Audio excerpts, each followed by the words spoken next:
at Piedmont Health. Dr. Morgan, great to see you.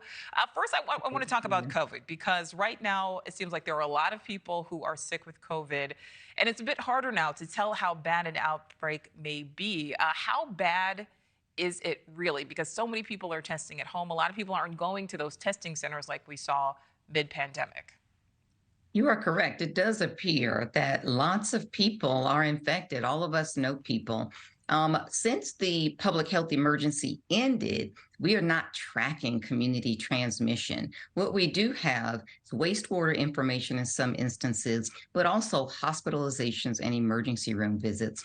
We see that hospitalizations have been slowly upticking throughout the summer across the nation. And so far, they are at the highest that we have seen this so far. In fact, twice what the numbers were in June. However, to put this in context, we're not anywhere near where we were at the peak of a Delta or our Beta surges. Yeah, we certainly want to keep the context here. So, doctor, for people who are concerned and say, like, hey, I happen to know a lot of people who seem to be sick now. When is the best time to get the booster? Because, as I just said at the top of this, the new one still has yet to be released.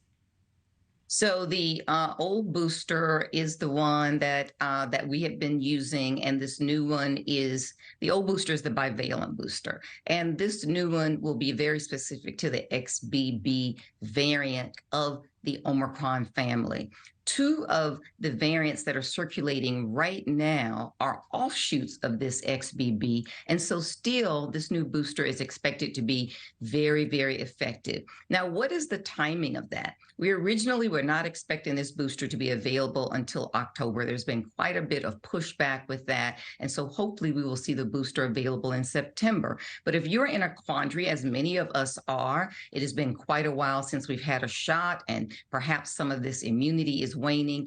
This is a decision that you need to speak with your physician about. Ideally, we would like for people to wait to receive the booster that is the most effective against the current circulating strains. However, your particular situation or medical condition may warrant moving forward with the current booster, which is still very effective, even though not specific against these current variants, and then move forward with what that next shot will be. So that is a one-on-one decision that you should have with your doctor, depending on your medical status. All right, and just really quickly here, Dr. Morgan, I want to talk about the RSV vaccine. It's a big deal because last year we did see so many, infants and then older Americans as well dealing with RSV. Really, who should be getting this vaccination? That's right. Last year, we had this sort of catch-up year.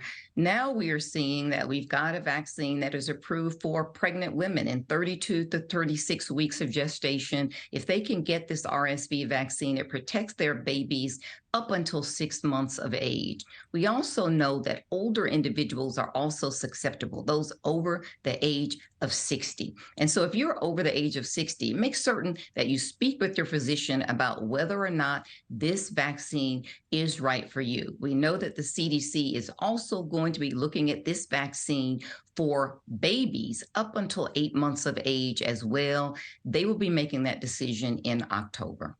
All right, Dr. Jane Morgan, we appreciate your time. Thank you.